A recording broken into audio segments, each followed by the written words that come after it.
Welcome to Norwegian Newcomers, the podcast where we hear about fragments from the lives of Norway's immigrant population. Today, my guest is Wouter. He's my friend. We met in Norwegian class. Do you remember that? First welcome. We did, thank you. Thanks for having me.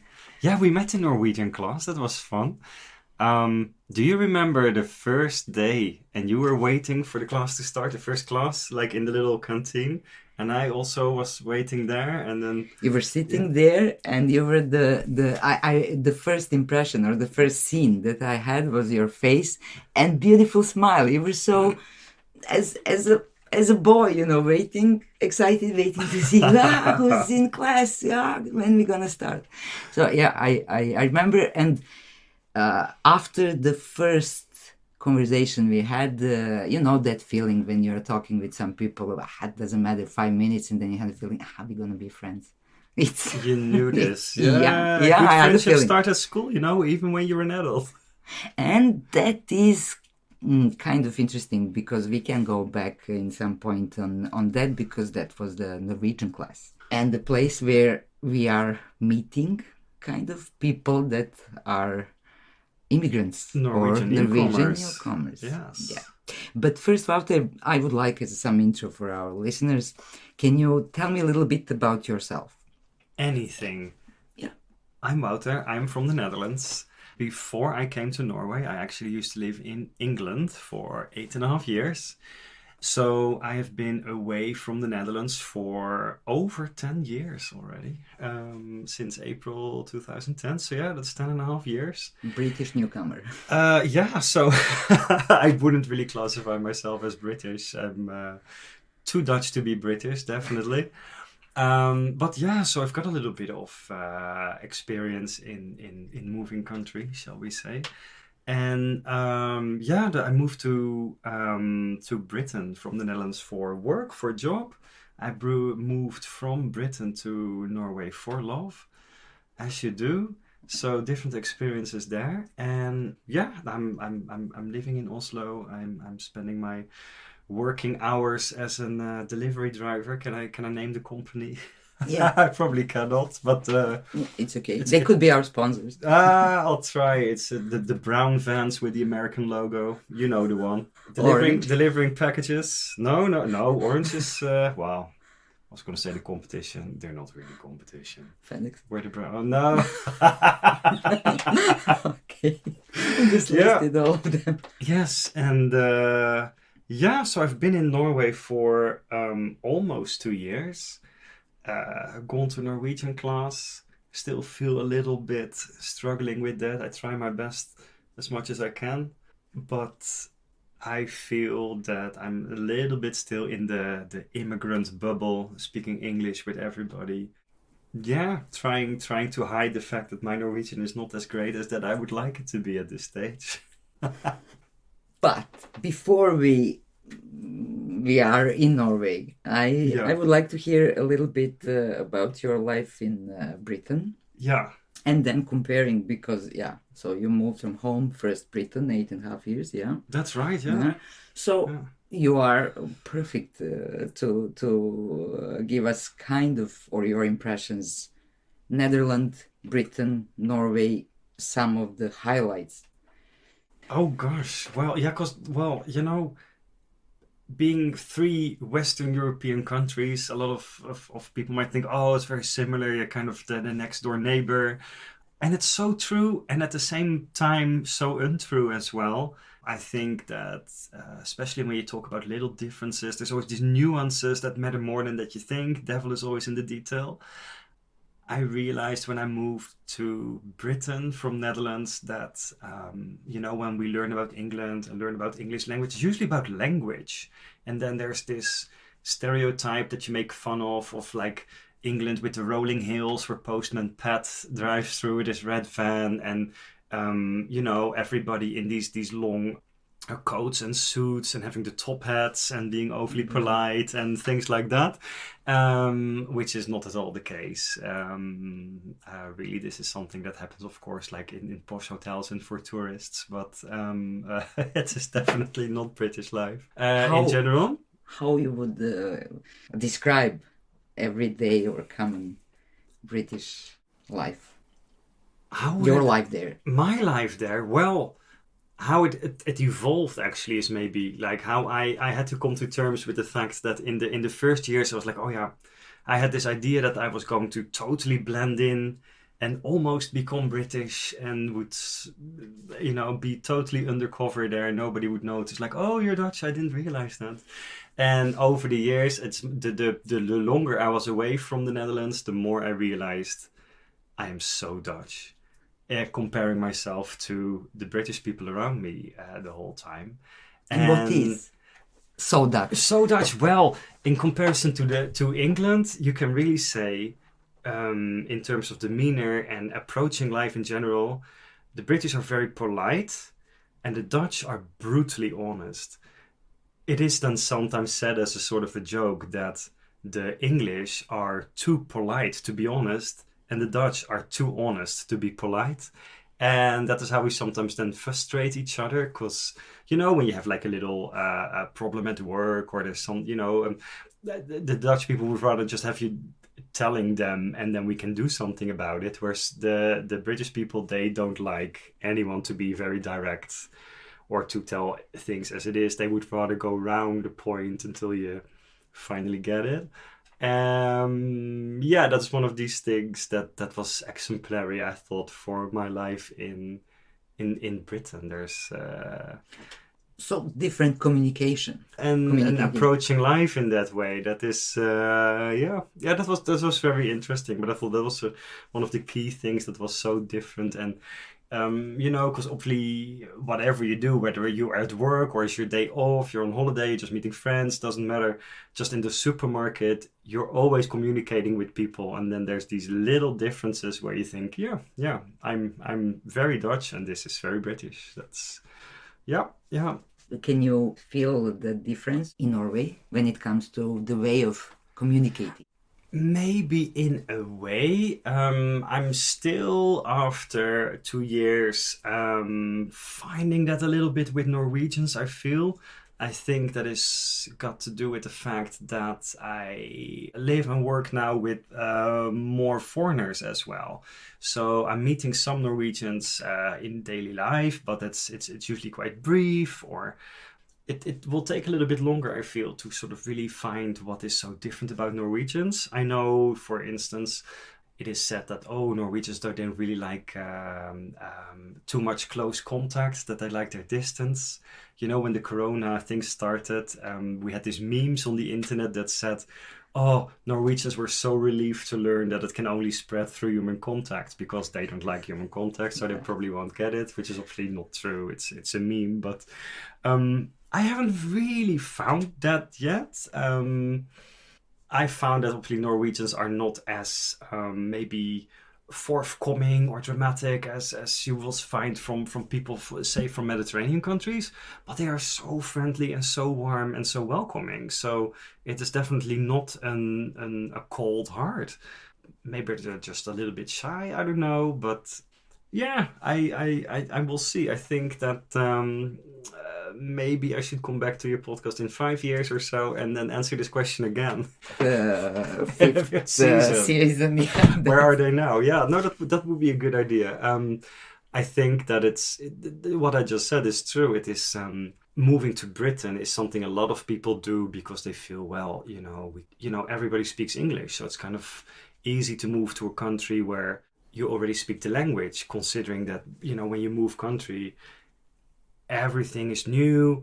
The way people live, how to find a house, getting a job, meeting new people, really simple things, just taking the bus to the supermarket and things like that. It's very simple, really trivial things can be so different. Then it's easier to be in a place where you already speak the language. That at least that is one thing out of the way.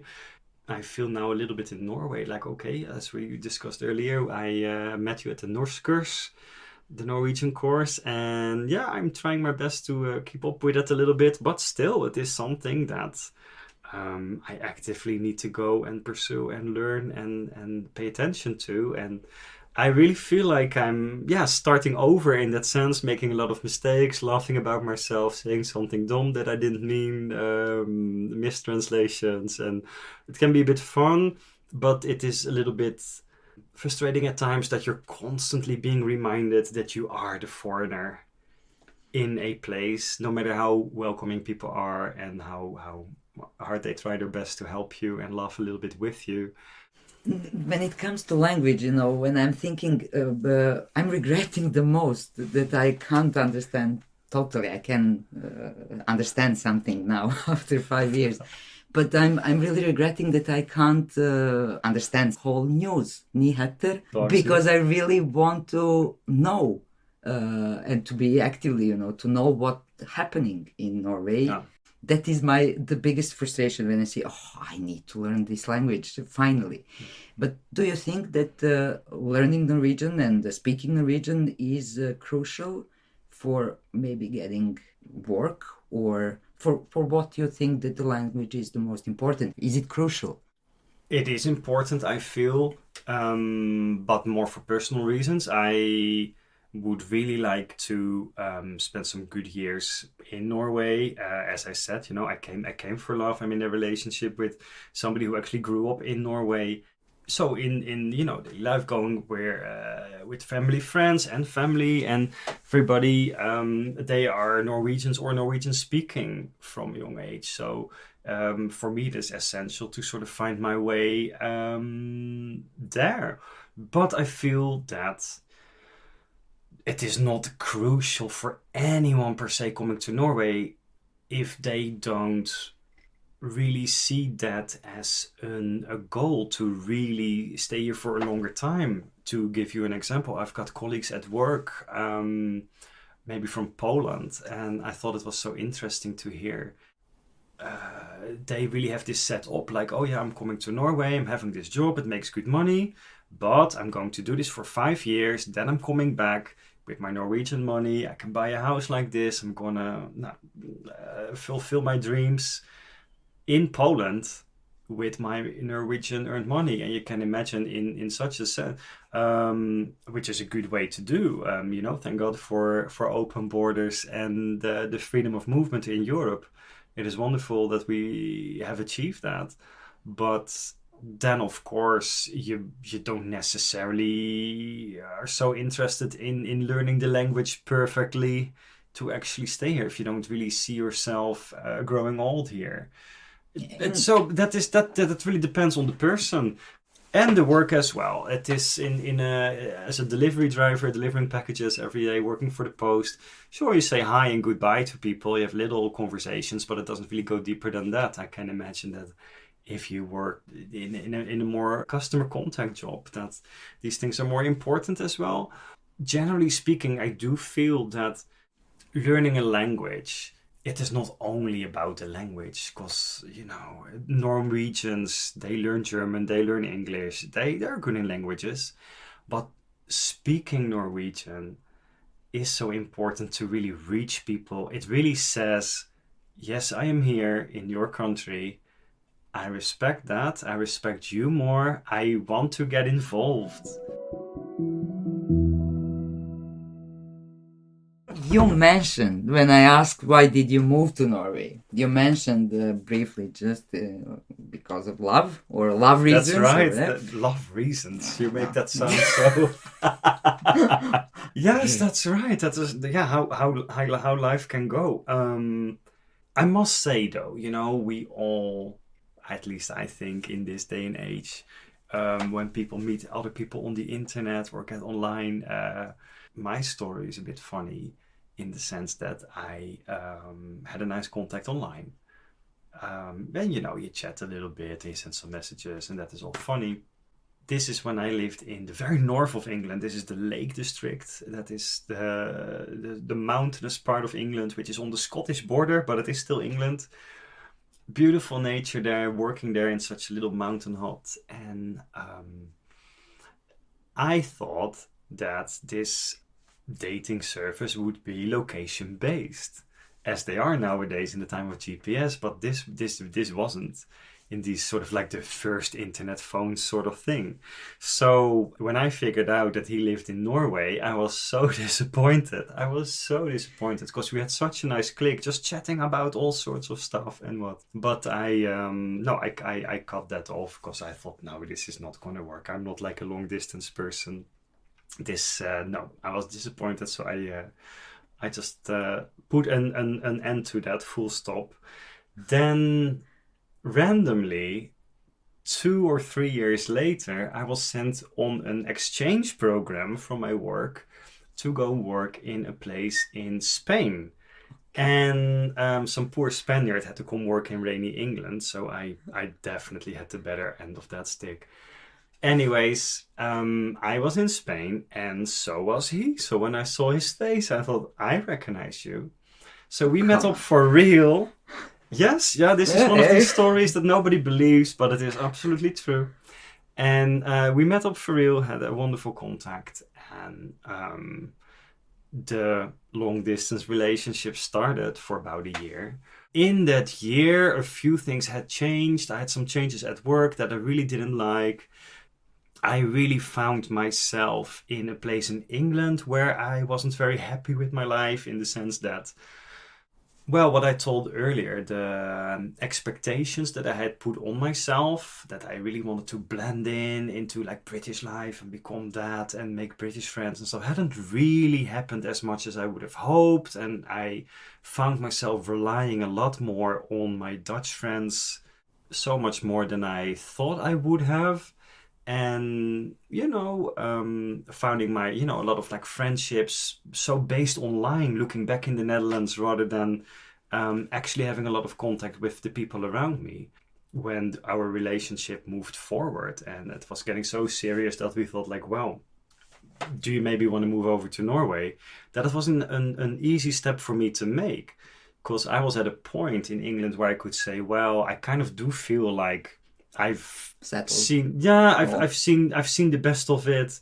My life is not here, and I'm ready for something new. That it was obviously easier for me to make the jump and say, well, I can move to a new country. I can come to Norway and start this new adventure, because I have got nothing to lose. That sounds so negative, but I don't have a lot to lose.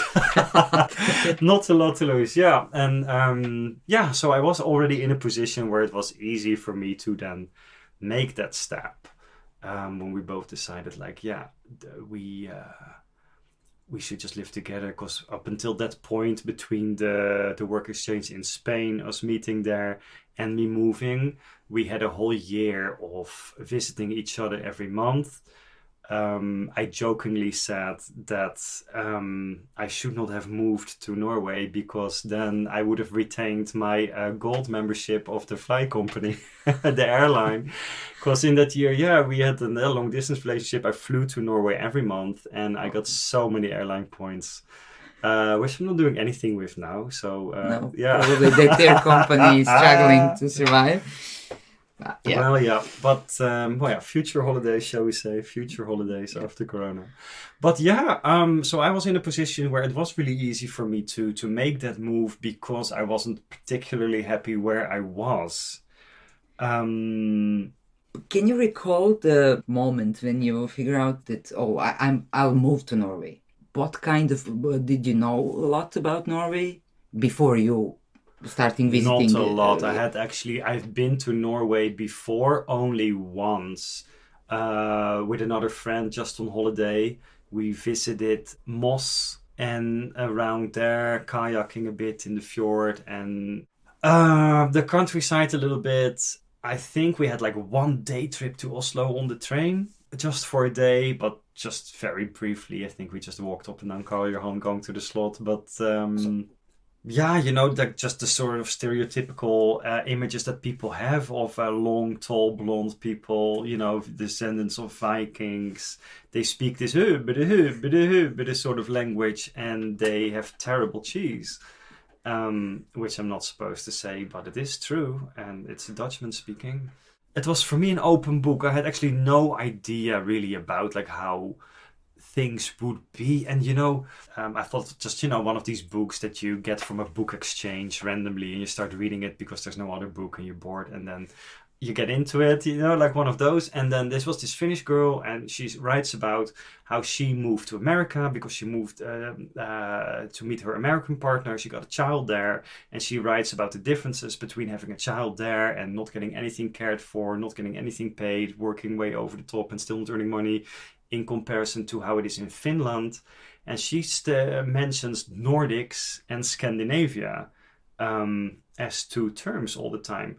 And even though I knew that obviously Norway is included in those terms, I never really made that connection in my head, even though I knew from the book that I've only just read that, oh yeah, Norway is good with social care and it is known for... I didn't actually think of that really a lot when I came or before I came.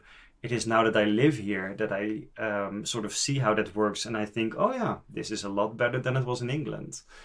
But still, yeah, I didn't really know a lot about that. And that sort of things like, the Scandinavian welfare state. It's things that you've ever heard, but you don't really know what it means. So I was quite open about that. It's not really like one of these things that when you say, well, do you know about Norway? They think, well, the welfare state. Does anyone ever... Who talks about that? It's a good thing, though. Yeah. Yeah. But first impressions. Well,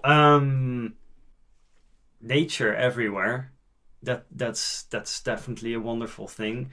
Mind you, for me that's always so special because I come from the Netherlands, which is very densely populated, and even though we have nature, it is there. It is always close to a city. It's always close to some sort of infrastructure. It's always close to somewhere, somebody, I should say. You can't go very far in nature without encountering another person or some sort of man-made structure of any kind. And in Norway, there's just like forest and forest and forest with nobody for miles. In comparison to England as well, as I said earlier, I lived in the Lake District, which is one of the national parks. So you can go a while without a lot of infrastructure, but still there are little roads, little paths, little touristy things, and very English, there's a pub everywhere. Thank God for those. But so like how wild is wild, and I think Norway truly is wild. It keeps amazing me. It doesn't stop amazing me. Even in my job now, I as a delivery driver, my route is out in little villages in Akershus, or formerly Akershus. It's now vegan. But yeah, you have then these signs that says elk fare. So there's a danger of these moose coming onto the road. And I used to think when I first arrived, because they sell these triangle signs, the warning signs, as souvenirs in the tourist shop, so you can buy them as a patch. Until about a month ago, there was such an animal actually standing on the roadside. And I drove just past it. And I was like, whoa, I just drove past an elk, which was amazing. And this is only about like an hour's drive from Oslo. So that is really not that far out, and nature's there, which is amazing. So that is really my impression of Norway, that there are towns and villages, but it's so natural. Everything is so about nature. Norwegians love going to the hytte, they go skiing, they go walking, hiking. But it's all about nature in their weekends. They're looking forward to diving into the woods, and it is connecting with nature in a way, Norway. And it's a very agreeable lifestyle, I would say. Do you like Norwegian food? Norwegian food, well, yeah, the Norwegian cheese. As a Dutch person, I'm not a fan. But I think Dutch, because I'm from the country of cheese, and then you're so into that and the ones that you like. And I sometimes make fun of my friend who then defends the Norwegian cheese. Oh, but Jarlsberg, they won many prizes. And like, yeah, of Norway. And that is so well, yeah, but that's cheese. That's a very personal thing, I suppose. I am amazed when it comes to food how similar Dutch, British and Norwegian cuisine actually are. And still, out of the same ingredients, they make such different things. When you look at the three kitchens, it's all kind of based with potato, usually mashed, or as an in a way with an meat and gravy, and then some vegetables on the side. And still, they all just hustle that together in such a different way, and have their own cuisine, whereas it's actually all based on the same ingredients, which I think is amazing. And that makes cooking a little bit exciting, I think. But also, it's not too foreign. It's not too exotic in a way. It is still close to home.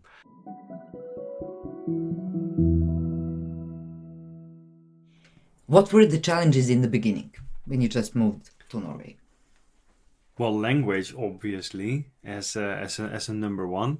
I did have a little self-study book in England before I moved, sort of knowing like, oh, I'm going to go over, let's learn a little bit. And also because it is said that the Norwegian language and the Dutch language, they're not super similar like Swedish and Norwegian are, but still in the same language group. So I'm like, oh yeah, I can do this, I can master this. That is true, sort of for the A level, A1 and A2 course. After that, it really gets quite a bit different from the Dutch language and harder. And maybe that is just us getting older as well. When in school, when you're a child and you learn English, you pick it up from TV, it sort of goes so natural. Whereas now I'm in my 30s, I really need to study hard to make this work. You're talking to me, yeah? Yes. Wait until you get 30. But yeah, the language is a challenge in that. For me, a challenge was as well the administration of coming here. In my experience of moving around Europe, most places really sort of respect, like, oh yeah, you are a European citizen, you can just come as you please, no worries. Oh, you're living here, well, we'll just register you. Norway seems to be a little bit more about, well, you can come here as a Dutch citizen, no problem at all. But if you want to register, well, we kind of need to see a work contract and a this and a that and getting paperwork done. When I moved over, I didn't have anything. I didn't have a job. I didn't have nothing. I had to quit my job. So I had some savings money and some tax money I got back from Britain. That was pretty much it. And then start making a CV and start applying for jobs. But in the meantime, I did already live, with my partner at an address where you then like to register. And I was just thought, no, you cannot until you have a job. You're not actually living in Norway. Whereas I was, but this was impossible. And the administration of that, it's quite rigid in a way. I had some troubles with that. Also, the fact that then, you start this process with the UDI about registering. At the time that I came, it was quite busy in Oslo. So at some point, because they said like, well, you can make an appointment for a visit. You can't just walk in. You need to make an appointment. But the first appointment we've got available is in 13 or 14 weeks. And that was a thing. And I had this idea of like, well, I'd like to see a little bit of Norway anyway. Plus I have all these airline points I'm not doing anything with.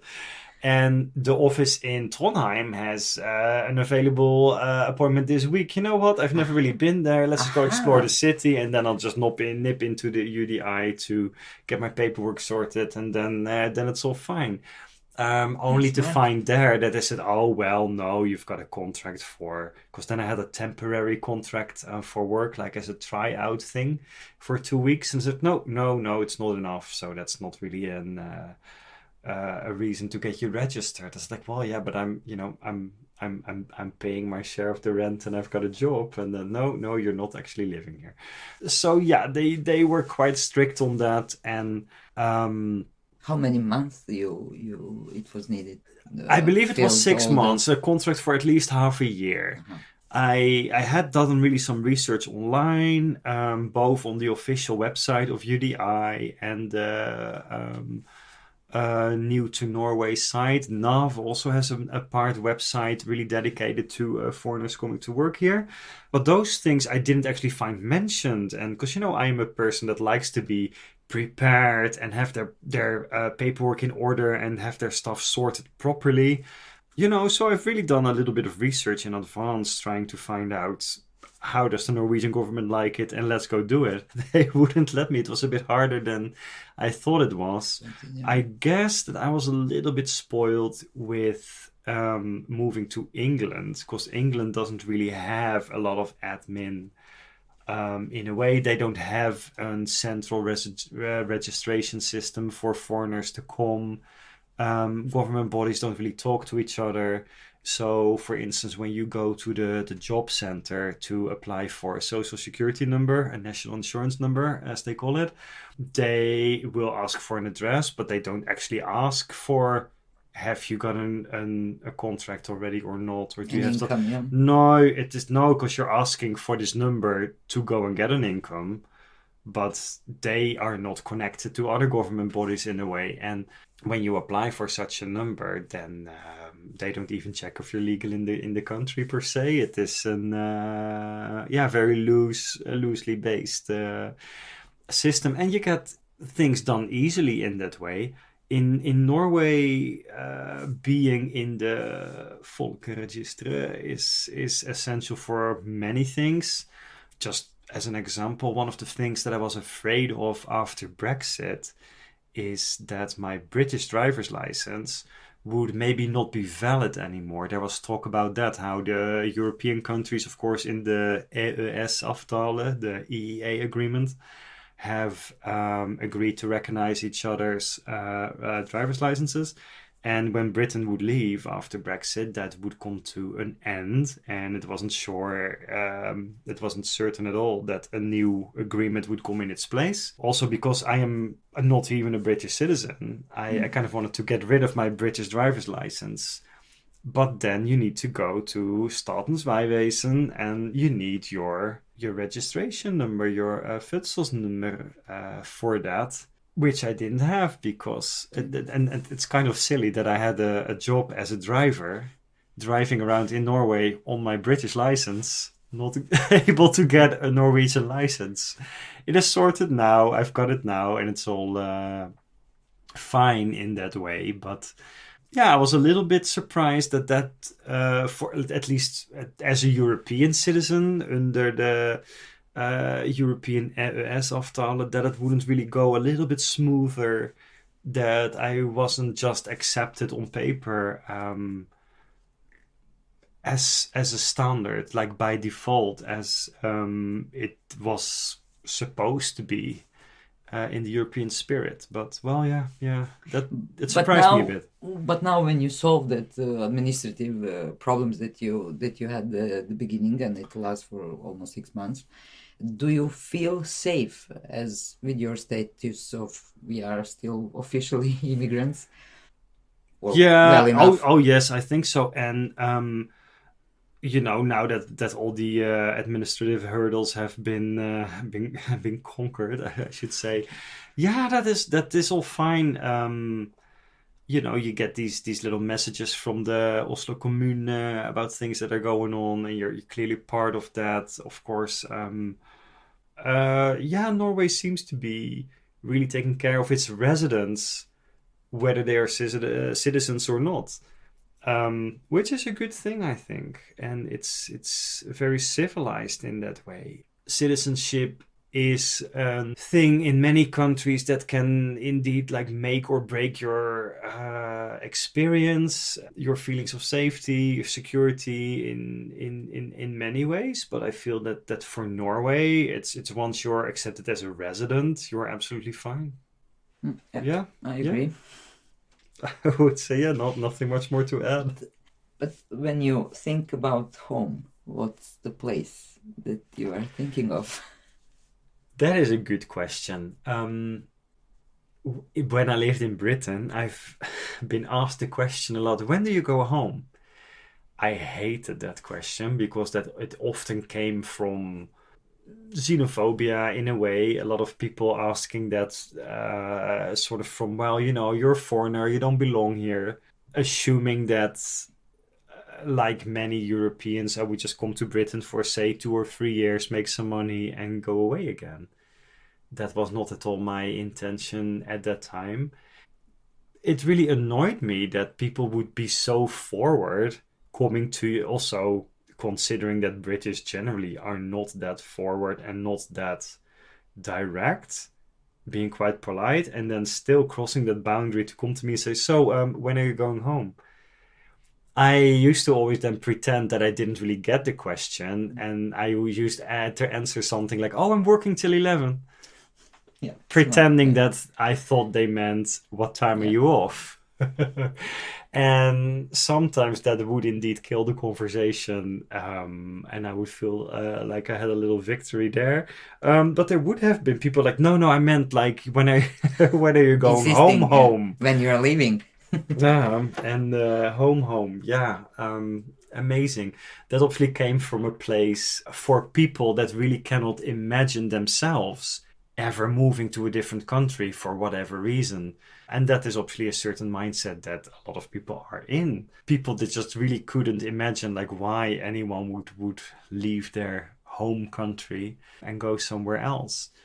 I have therefore I'm intentionally sort of avoiding the word home country earlier when I said my native Netherlands, as in I am from there and I am very Dutch. That's not a secret, but it's no longer my home. It hasn't been for 10 years.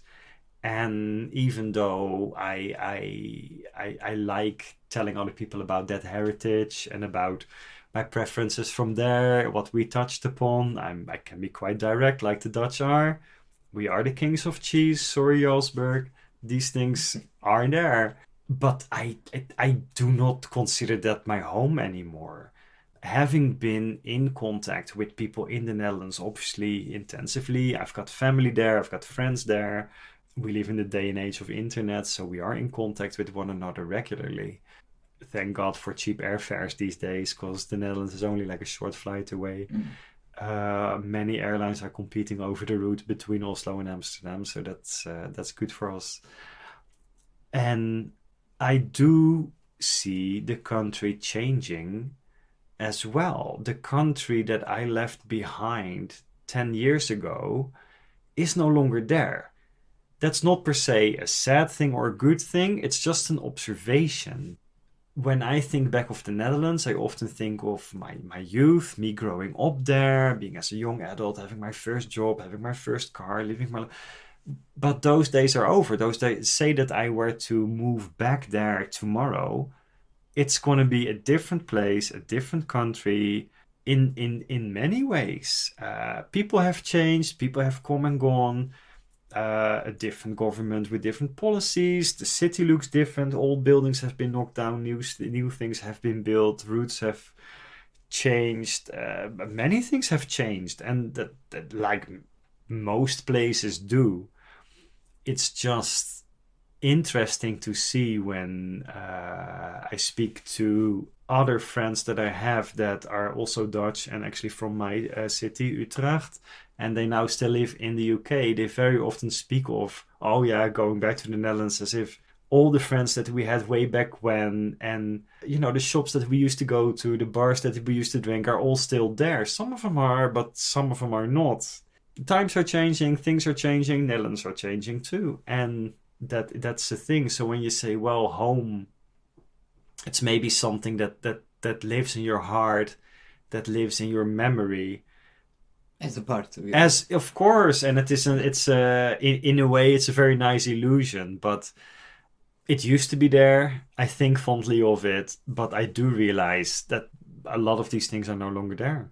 Do you have a feeling that Oslo, right now and in the future, is and will be your home? Yeah, I think so. I think, well, in a way, because home is obviously close to your house.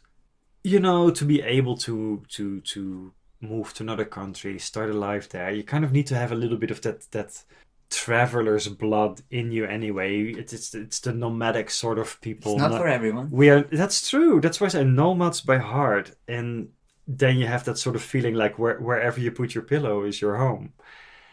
I do feel that when I first came to Norway, so I moved in my partner who was sharing an apartment with somebody else, and that then obviously had like a little bit of the situation where yeah, you really feel like you're sleeping over at somebody else's house. Now we've moved into our own apartment, which is very nice, and then you really have that feeling like it's your place where your photos are on the wall and you pick the furniture together, and so on and so on. So you truly made it your place, and therefore this is your house, your home. It really is our home. And then everything outside of your house, the neighbors, the neighborhood, the shops around you, walking to the T-bane, yeah, it becomes your home naturally. I tell me how it about your social life in Oslo. I like it how in Oslo now, a lot of these sort of like local neighborhood pubs are coming up. Just where I live in Hasle, a lot of people are sort of sitting at the terrace at the bakery. There's this gastropub, all these little things that are in any sort of neighborhood that make people, like the local people, just feel welcome. You know, you don't need to go even to like the city center per se to go to a good restaurant or bar or something, although there are many nice ones. My personal life, I'm currently hanging a lot with the friends of my partner, sort of things, who then also became my friends. And, you know, just going to that sort of like low key, local sort of places, which is very nice. Also because, you know, going into the center seems a little bit like a thing like tourists do. Do you know what I mean? In a way, yeah. Although there are some nice places, it really feels like, oh yeah, just go to your local, as the English say. They don't even say the word pub anymore. It's just like the local. Go for a little pint and come back. Yeah, that's very nice. I feel that Oslo, as well as the city, is really set up with local facilities. You know, like how in certain foreign cities, there's always like a local supermarket and a local, like a butcher and stuff, but really for groceries, not so much for leisure. And Oslo is actually quite good at that, to have some places everywhere to go for your little pints. So, yeah, that's fantastic. But hypothetically, if you would be a tourist guide for your Yeah. friend for 1 hour to spend in Oslo, to show what you would show for 1 hour in Oslo, coming visit in Oslo. Just for 1 hour. Yeah, you have just 1 hour in We the have- center of town to how you would spend. Okay, right. Just for the 1 hour. Okay, 2 hours. Yeah. Free. Free. Right. Get yourself as quickly as you can to the Råhusbrygge. You've got the boats up there, up and down to an island. Doesn't matter which one. Gressholmen, Langenøyene, just there. Just to feel that connection of Oslo with the bay. Because Oslo and the Oslo Fjord, they are one. Go to such an island, feel connected with nature and anywhere there, and just quickly back. I love it how the local boats, those ferries, they kind of run like buses. They even have numbers, like line 1 to this island and then that one, line 2 to there and there. And they just even walk, you know, with your local card as well. So you don't need to buy like an extra ticket or so. No, it just goes with the same ticket that works for the bus. Perfect. You know, get some little lunch pack or get a little something from the kiosk somewhere and just up and down. Off to the island, feel nature, and you're back in the city. When you land then there, you know, you've got the Råhusbrugge, you go to Akerbrugge. That's a bit more modern. You've got this beautiful Astrup Fearnley Museum, modern art there. There's actually some art on the quayside there. You know, get a coffee, get something to shop, walk back to National Theatre. 2 hours are gone then, but hey, you're back at the station and new adventure awaits you.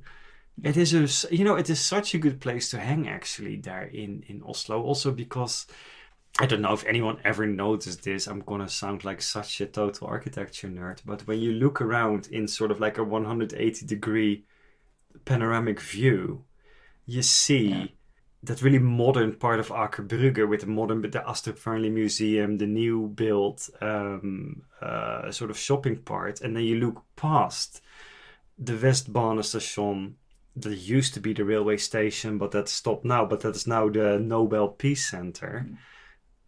If you're interested in that, Alfred Nobel and all of that, they're building the new National Museum behind that. If that will ever finish, but we'll see. But when you turn around, it sort of goes towards like, you know, that beautiful sort of like early 20th century Rådhus, the city hall, which is just like, I love that sort of building style. And then when you turn a little bit further, it's the Akershus Fort, which is obviously like one of the eldest buildings that is around there. So you've got like not just a panoramic view of the city from that point, but also a panoramic view of Oslo's history in a way, starting from modern times, really turning yourself into history. And the further you turn, the further down history you go. As a little bit of a history buff and an architecture buff, I love that spot, Akerbrugge. And, you know, I like it about Oslo that it's a very modern city in a way. But even though it is very modern, they did not forget about their historic buildings neither. There are so many areas like Tøyen, Grünerløkka, where you can really see that fin de siècle architecture, where you really feel like, yeah, this is where Nobel or Munch would have walked and, you know, just went to the pub or something like that, or whatever they did. But it has a good combination of all these different eras that they went through, and nature there as well. You know, it's like parks. This is, yeah, but not just parks, but actually actual nature. I discovered at some point, you know, like when you go to any city in Europe or anywhere, and you know, you're just backpacking around, you always come across the metro map or the underground map, the tube map, whatever they call it in that city, and you see some random lines in different colors to differentiate between the different lines, and there are always these stations in the center that they recommend for the tourists, because this is where the tourist traps are, that one big church that everybody needs to see, the famous square where some famous poet did something, the museum for whatever you came from. It's the same for all cities. And then you take the metro in the direction of which is just an insignificant suburb where commuters go, and you know, because that is how metro systems work. It's just commuters getting all the way to the end, because that's just some boring flat area. Not in Oslo. No, they go all the way. For instance, for you know, Frogner Sognsvann. Sognsvann is like, it's a huge lake. It's Nordmarka, just on the top, and then I wondered, like, why is there a metro station in the middle of nowhere? It's a huge lake, and this is so Norway. People just go into the woods. They love hiking. They love skiing. You know, depending on the season, of course. But they love nature so much that they really said, no, okay, just these. It's not even the outskirts of Oslo. It's beyond the outskirts. We need to go there by metro because we all want to go there, out in nature. And that's just amazing. The metro actually takes you out of the city, into the woods, onto the hill, and off you go. And that is Oslo.